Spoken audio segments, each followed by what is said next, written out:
Boa noite, sejam bem-vindos à segunda semana dessa nossa aula à distância. Hoje a gente vai trabalhar a literatura infantil. Nós tínhamos começado na sala de aula, primeiro a saber o que é que vocês tinham como ideia da literatura infantil, o que vocês pensavam a respeito disso. E começamos a falar sobre a origem da literatura infantil. Ela é recente, né? Ela não é uma coisa que remonta o antigo como é a literatura mundial, né? A literatura infantil, ela é uma literatura um pouco mais recente, porque lembram que a gente viu em aspectos antropológicos que a criança era vista como um adulto em miniatura, né? Então, se a criança era vista como adulto em miniatura, não tinha o porquê de ela ter uma literatura específica para ela. Essa literatura, ela só passa a ser pensada para a criança quando a criança ela ganha o status de que necessita de uma atividade, de uma atenção diferenciada, quando começa a criar o conceito de infância, né? Então isso, lembra, a gente viu, começa por volta do século XV. A criança ela passa a ser considerada um ser que necessita de cuidados diferentes do cuidado que o adulto recebia. Então, quando isso começa a surgir no mundo, começa a surgir também a necessidade de se criar a literatura para essas crianças, né? Para esse pensamento, para acompanhar essa corrente de pensamentos. Então, essa literatura infantil, ela começa a ser desenvolvida, né, no século XVII, com o surgimento dos contos de fada na França, né? E o responsável por isso é o francês Charles Perrault. E ele começa a literatura infantil transcrevendo numa linguagem que a criança conseguisse entender narrativas folclóricas contadas basicamente pelos camponeses, né? Só que ele começa a fazer essas narrativas numa linguagem mais acessível para a criança, né? Então, lembra que eu falei que algumas histórias que a gente conhece como histórias infantis, a princípio, elas não eram tão infantis assim? Então, quando surge a literatura infantil, surge a necessidade de criar uma linguagem que a criança entendesse. Então, eles começam a traduzir, né, essa linguagem para uma linguagem que a criança conseguisse entender. O Perrault, ele se torna o responsável por esse novo modelo literário, por essa transição, por aperfeiçoar essa literatura que já existia, mas para a linguagem infantil, para o entendimento da criança. E ele começa a fazer isso e cria obras que até hoje são clássicos da nossa literatura infantil, que é o Chapeuzinho Vermelho, A Bela Adormecida, O Gato de Botas, Cinderela e O Pequeno Polegar. Todos esses foram obras do Perrault. Então, essas histórias são as primeiras histórias genuinamente infantis, que começam a povoar o universo e o imaginário da criança, né? Isso tudo começa a ganhar força também junto aos educadores, né? As pessoas que eram estudiosos, né, os pesquisadores dessa época, eles começam a realmente pensar, se a criança precisa ter tratamento diferenciado, então as coisas precisam também ser mudadas.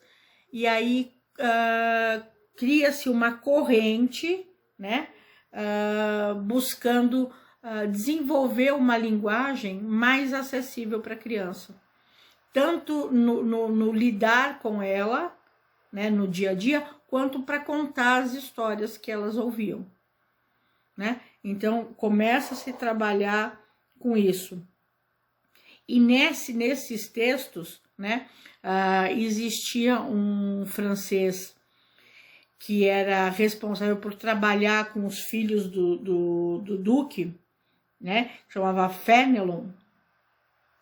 Ele começa a trabalhar as obras infantis, ele começa a criar obras infantis com caráter mais educacional, ou seja, criar histórias que tivessem uma mensagem por trás da história, né? Então ele começa a criar situações que eram do cotidiano, mas por uma linguagem que a criança conseguisse assimilar de maneira mais fácil, tá certo? Com isso, a literatura ela começa a se desenvolver, porque como se cria, né? Como essa ideia de família, né? O conceito de infância, ela começa a ser desenvolvida, então a literatura ela começa a seguir o mesmo caminho, né? Outra coisa, já no século XIX, né, entre 1800 e 1900, nós temos dois dos maiores escritores infantis clássicos, né? Um é o dinamarquês Hans Christian Andersen, que ele começa a desenvolver a teoria da dualidade, ou seja, o bom e o mal, o forte e o fraco, né? O poderoso e o desprotegido. Ele começa a criar histórias com essa visão, né? Trabalhando o universo para a criança entender, para ficar mais fácil de a criança assimilar o mundo em que ela vivia, né? Então ele começa a criar histórias com essa pegada, né? Com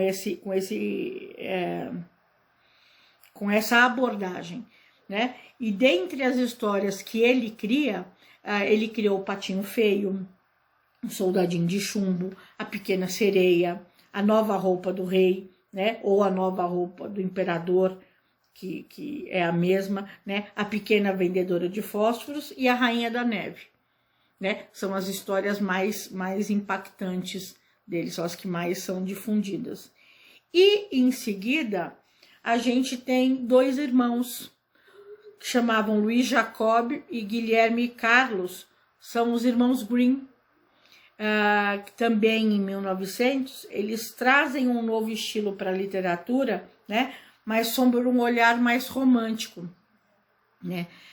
Eles começaram a criar um estilo de literatura que encantava o público infantil através das lendas e através dos folclores, utilizando personagens populares e muito singelos, muito cativantes, né?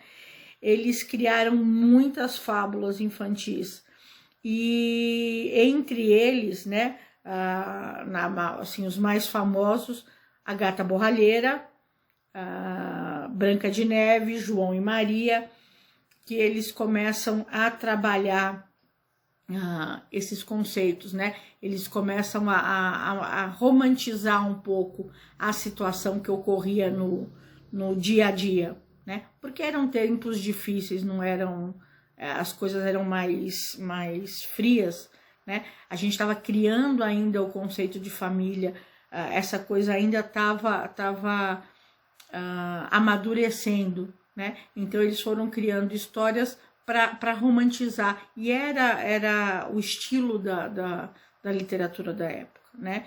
Então ele vai trabalhando isso, ele vai trabalhando esse caráter pedagógico, lúdico, de nomear situações de forma que a criança conseguisse interpretar, entender, para ela conviver no mundo em que ela estava inserida, ok? Então esse é o início da literatura infantil. Eu vou colocar o vídeo no grupo, vou colocar os links, vou colocar o texto, e a atividade vai ser a seguinte: vocês vão pesquisar sobre esses três escritores, o Perrault, o Andersen e os irmãos Grimm.